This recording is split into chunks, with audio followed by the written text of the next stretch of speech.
সকালবেলা মুখে একগাল হাসি নিয়ে শুরু হলো আমার সকালটা। কেননা আজকে আমার যে বার্থডে, আর বার্থডে দিন সবারই নিজেকে একটু স্পেশাল মনে হয়। তো হ্যালো বন্ধুরা, গুড মর্নিং সবাইকে।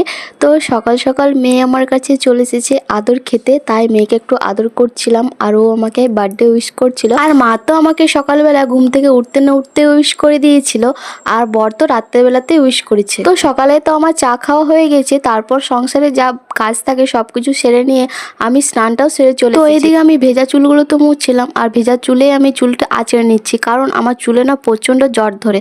আর তখনই দেখো মা আমার কাছে চলে আসে পায়েসের বাটি নিয়ে। আর আমার মা কিন্তু আজকে আমার বার্থডে বলে আজকে নিজের কাজেও ছুটি করেছে। তো তোমরা দেখবে তোমার বার্থডেতে যদি কোনো কিছু বড় করে না করতে পারে, তাহলে মায়ের হাতে যে বানানো ভালোবেসে পায়েসটা তোমার খেয়ে মনটা ভরে যাবে। সত্যি কেউ যদি উইশ করে দেয় তাতেই মন ভরে যায়, তারপর আবার মায়ের হাতের পায়েস খেয়ে তো মজাই আলাদা। তো তোমরা তো অনেকেই আমাকে উইশ করেছো, তো তোমাদেরকে অনেক অনেক থ্যাংক ইউ। আমার বোন, ভাই, দাদা সবাইকে যারা যারা আমাকে উইশ করেছিলে, তো সবাইকে অনেক অনেক থ্যাংক ইউ।